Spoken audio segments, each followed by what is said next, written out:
organizational? Okay. Well,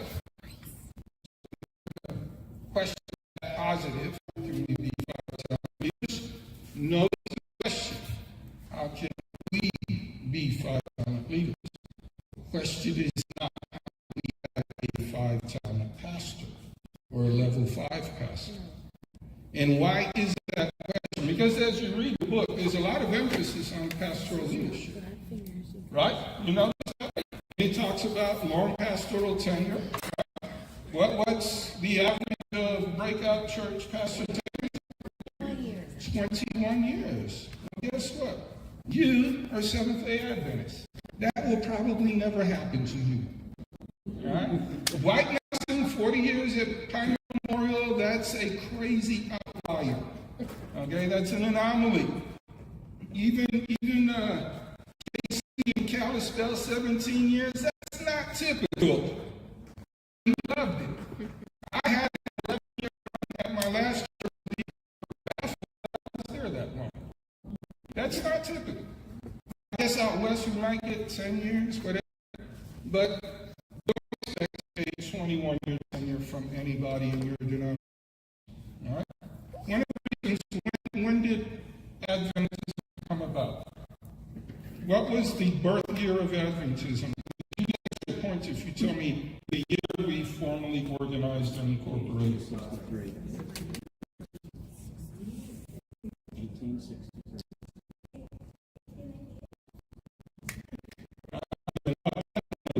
Who said 44? 58? 88? 63? 63 years ago. 1863, we organized into a formal denomination. Realizing the United States isn't even 100 years old at the time, and we are in this democratic experiment where there is no single rule, there is a division of power, and our Adventist church followed right along the times. There would be no church, there would be no singular leader.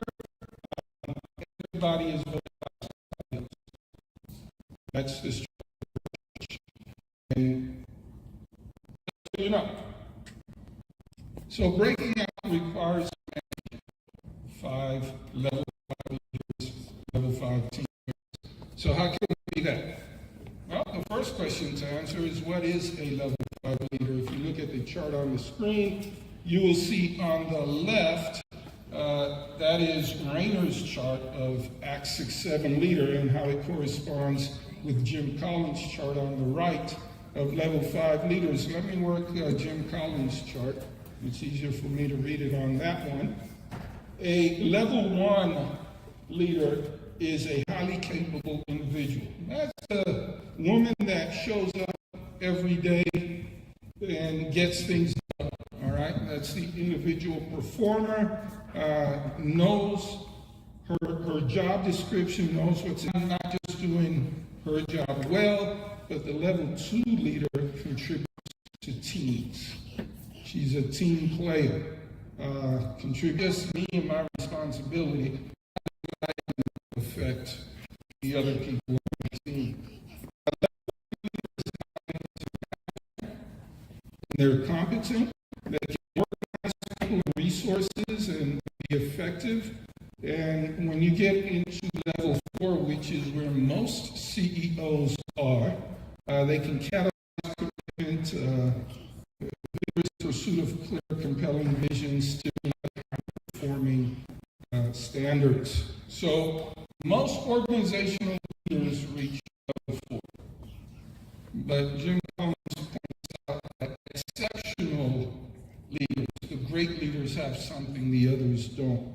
And that is they build enduring greatness. And when he says enduring greatness, that is greatness that outlasts them.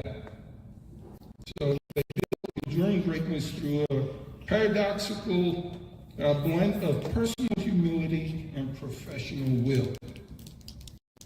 What do you think of when you combine personal humility and professional will?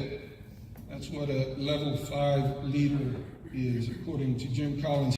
Now, my suspicion is Jim Collins is a Christian, though he says nothing blatant in his book that says, "Ooh, look at me, I'm a Christian." But based on some of the things he doesn't say, I suspect he's a Christian. Building for the paradoxical blend of personal humility and professional will. What does that sound like to you? Jesus, right? My interpretation is be Christ-like. So I be a level 5 leader, be Christ-like. How does the Bible say that Jesus demonstrated a paradoxical blend of personal humility and professional will? I'll take a look at Philippians 2. Let this mind, Paul says, be in you, which was also in Christ Jesus, who being in the form of God did not consider it robbery to be equal with God, but made himself of no reputation.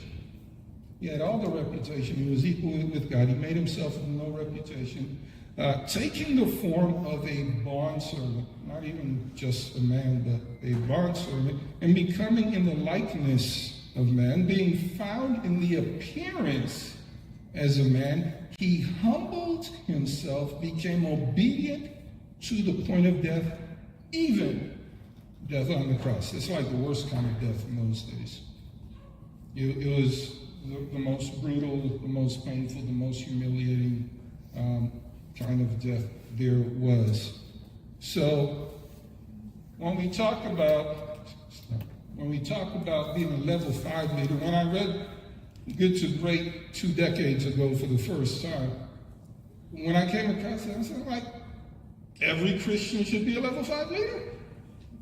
Basically, Jim Collins is telling leaders, yo, act Christian-like, be Christ-like. Did I miss something here? Yes, my friends. We can be, dare I say, should be humble and still be strong-willed. We can be meek and still be laser-focused. We can be mild-mannered and still be persistent. We can be determined without being a bully. We can be Christ-like. And that's our challenge. Well, you say how? Well, our personal focus on Jesus will enable us to lead like Jesus. The more time we spend with Jesus, the more hours we spend. Because if we're reading our Sabbath school lesson or a one-year Bible as we're headed out the door and we got a hand on the doorknob as we're finishing our reading, sorry, that doesn't count. It's not open. It really takes spending that time with Jesus, basking in his presence, creating space and losing track of time. And as we spend that time with Jesus, it enables us to lead. Based on Collins, every true Christian should be an exceptional leader. Note the humility of the two servants, the first two servants in Jesus' parable. Look at their humility. So he who had received 5 talents came and brought 5 other talents, saying, Lord, you delivered to me 5 talents. Look, I've gained 5 more talents besides them. He also, who had received 2 talents, came and said, Lord, you delivered to me 2 talents. Look, I've gained 2 more talents beside them. As I read it in my head, I sense a tone of humility in that response, in those responses. So we ask the question, how can we be level 5 leaders? Well, the first thing we need to do is be Christ-like. But wait, there's more. Let's read on. Then he who had received 1 talent came and said, Lord, I knew you were a hard man, reaping where you have not sown and gathering where you have not scattered seed. I was what? I was afraid and went and hid your talent in the ground. Look, there, you have what's yours. Does that sound a little cocky to you? I don't know, to me it sounds a little cocky. Kind of makes you want to check yourself. Yeah. This is a by the way. Can you see that? Is it true?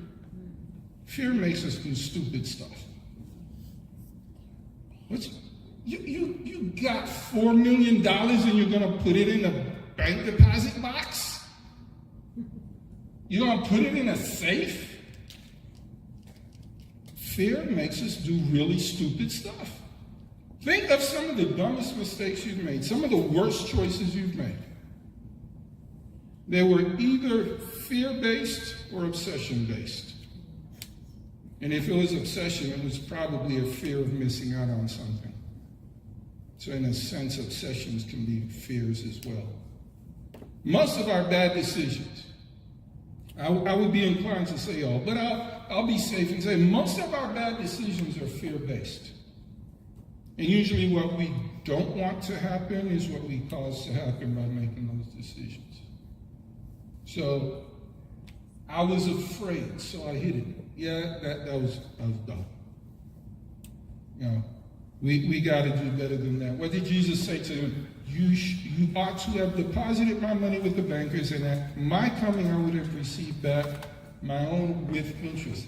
Basic, fundamental. I think after 3rd grade you should know at least to do that, right? Basic stuff. So, if we're going to be level 5 leaders, number 1, be Christ-like. Number 2, try stuff. Do stuff.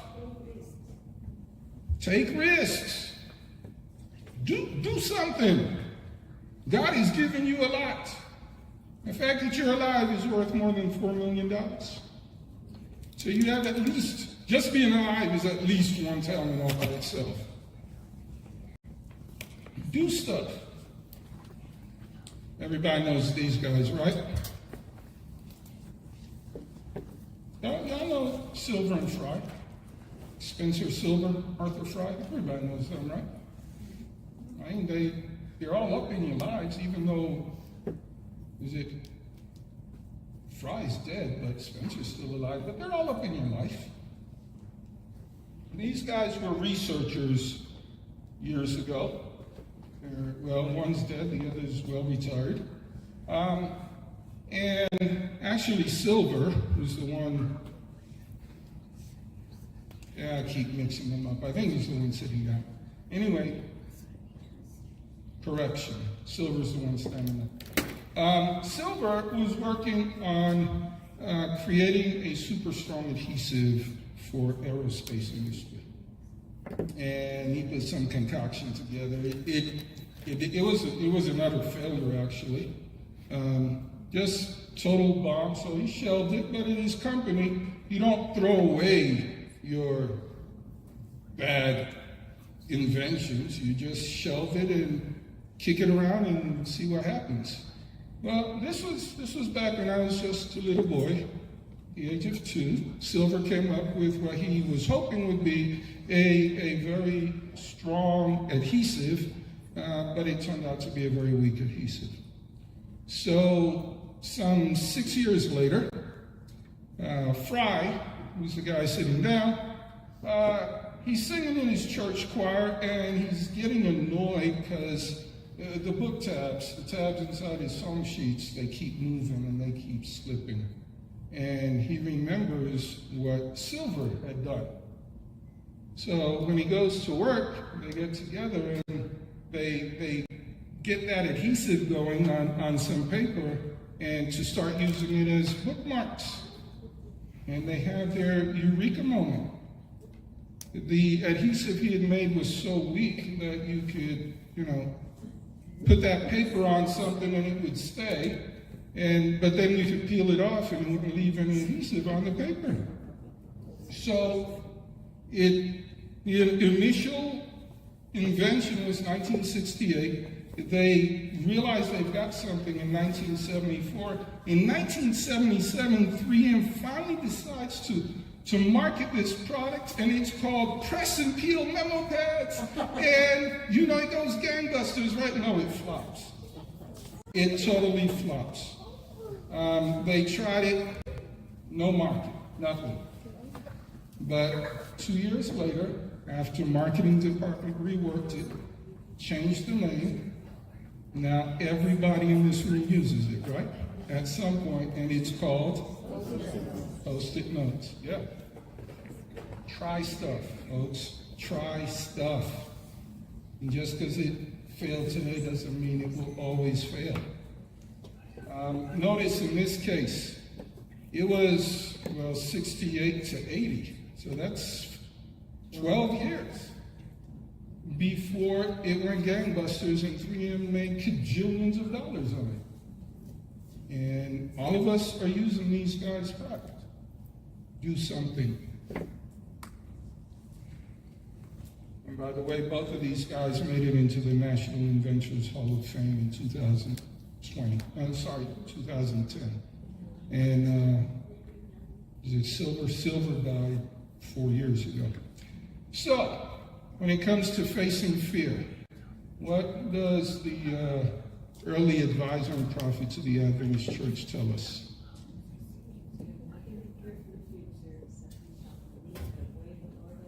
Since you practiced it, now say it really loud so everybody can hear it. Oh, you know what? Come on, say it out loud. So use your preacher voice. I'll even turn the mic towards you. We have nothing to fear for the future, except as we shall forget the way the Lord has led us, and His teaching in our past is. What do you think of that? Is it true? So why are you so afraid of trying stuff? Let's try stuff. So, one more thing before we go. In trying stuff, I think it's important to pay attention to our personal development.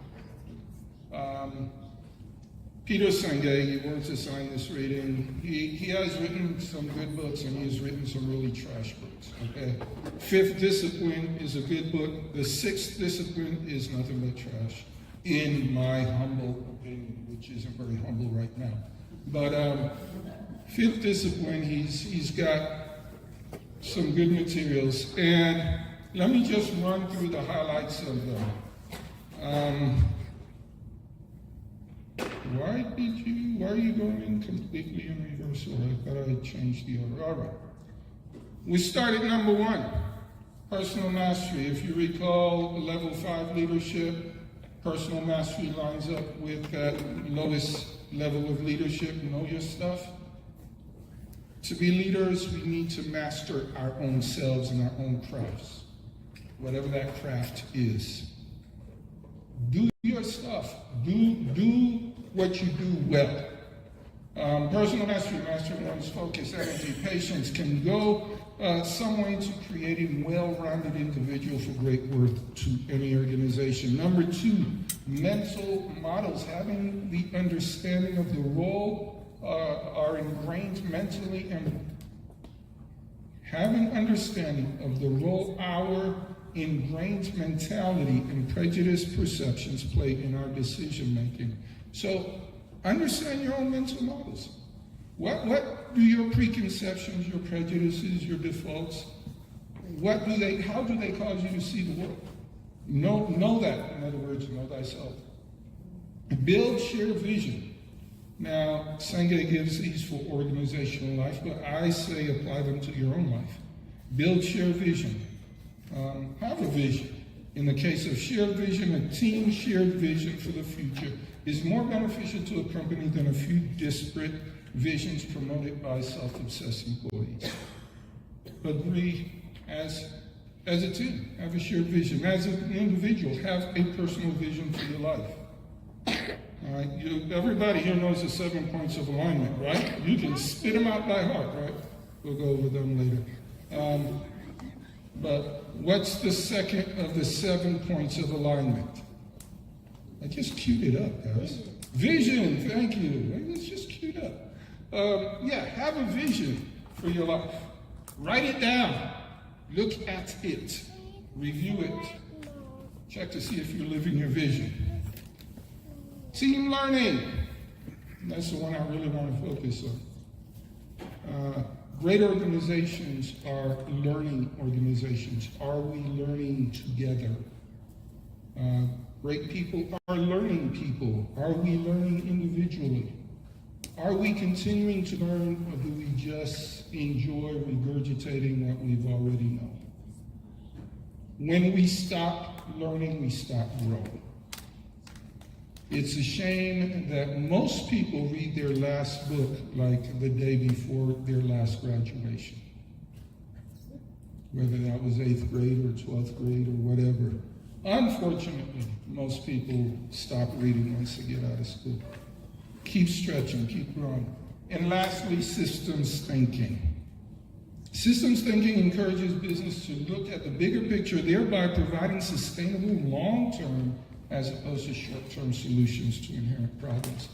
System thinking means I understand that my actions don't just affect the immediate circumstance, but has ripple effects, and I adjust my behavior, understanding that it has long-term and even unseen consequences. So understand how you fit in the system. Personal growth, my friends, does not have to be hard, but it has to happen. Challenge yourself to something new. Seek to improve something you already do. Develop a personal growth plan for yourself. You want to be a level 5 leader? Well, I think it's necessary to grow. There we go. Did I go too far? So what are we saying? We want to be level 5 leaders. Number 1, what? Do we agree on that one? Number 2? Try stuff. Do we agree on that? Number 3? Man, I think they fell out on us, Karen. It's just you and me in the room now. They all left. They left their bodies, but they left. Number 3, grow personally. If we are going to affect the world for Christ, if we're going to impact Teton County and Cascade County, if we're going to be more than those 10 weird people that worship on the wrong day of the week, if we're going to be more than the weirdos that don't eat meat, we need to develop ourselves. We need to be level 5 leaders. That's how we impact the world around us. Wrapping up, let me say this. How we function impacts what we accomplish.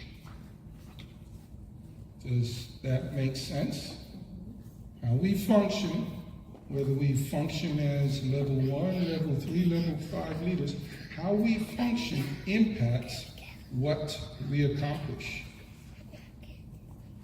And what does Jesus have to say about the accomplishments of the servants in the parable? Well, to the first and the second, to the 5 and the 2 talent guys, he says, his Lord said to him, well done, good and faithful servant.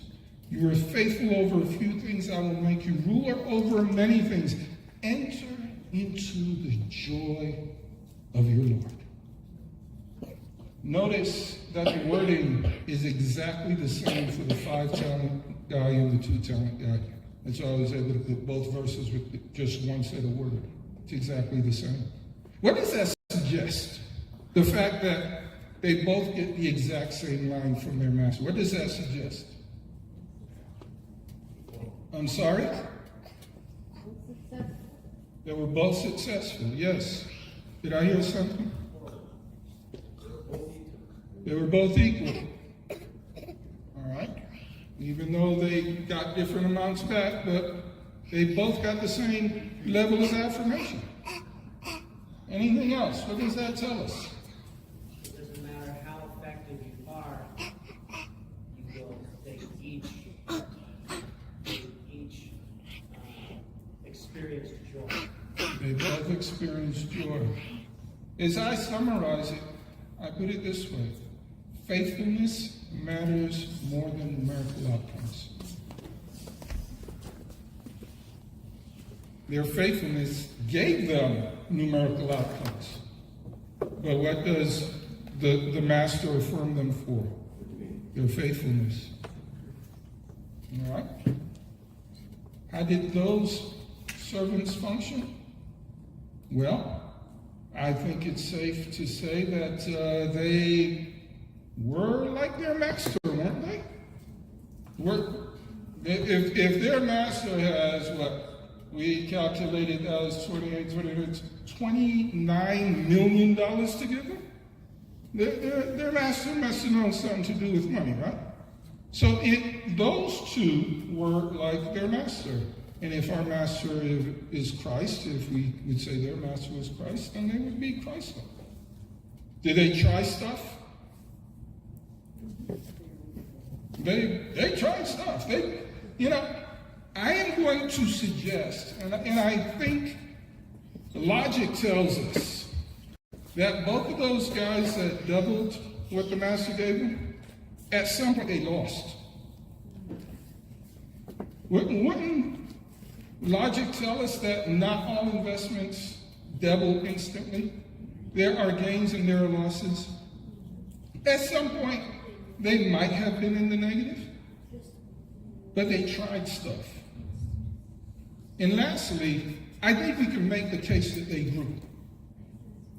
They definitely grew their money, right? So they were learning things along the way. The third servant, however, was playing not to lose. You understand what I'm saying? He was playing not to lose. His concern was about not losing. It wasn't about winning. He didn't want to lose the money. He wasn't trying to gain.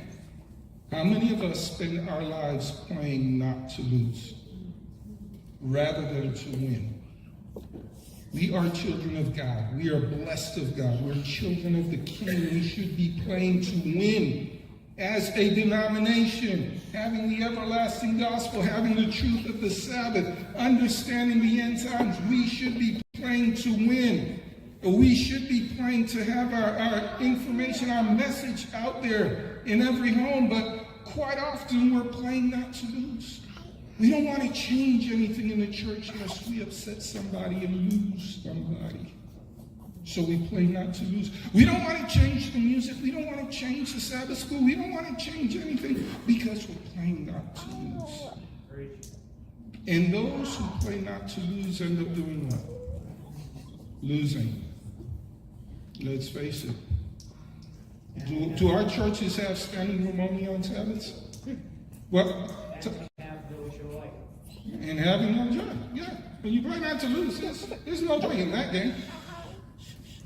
Meanwhile, heaven rejoices when one comes to salvation, but God's people not rejoicing because we're playing not to lose.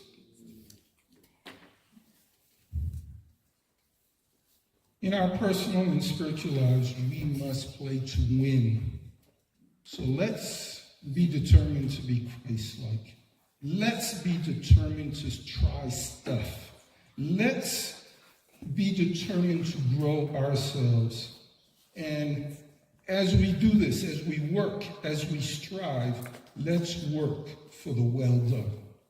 Because I think all of us just long to hear Jesus say, well done. We know what it's like when our parents have said, well done to us. Even as adults, when our parents give us props or gave us props, it did something to us, you know? And we love to hear Jesus say, well done. You know, whenever we get our chance to come around and be with him and say, y'all did a bang-up job down there in Choteau, man. You really grew the kingdom down there. Y'all all right. I like you guys. You know? You did an awesome job in Great Falls. We're in Alberta. Work for the well done. Doesn't mean he loves you more. Just likes what you've done. So, can we do that? Can we use this weekend to pivot our lives so that we can work for kingdom growth, for breakout growth, and just long to hear God say, well done. Can we do that? Is there one? Let me see your hand. Is there one? I got friends in the room. Let's pray together.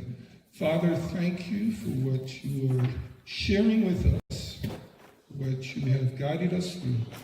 Father, it's our desire to pray win. We may not even know how to do that yet, but as we go through this week and as we go through tomorrow, open our eyes, open our minds to the possibility that we may hear you say, well done, in Jesus' name. Amen. Well, thank you for coming out. And look at that, stop just in time. And there's not even a clock in front of me, right? So we're all back here in 13 hours.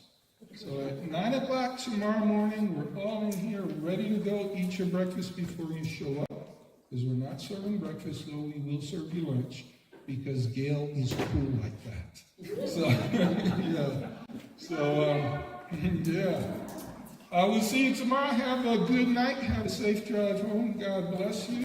And if you have any questions, hit me up before I leave or text me. God bless. Take care.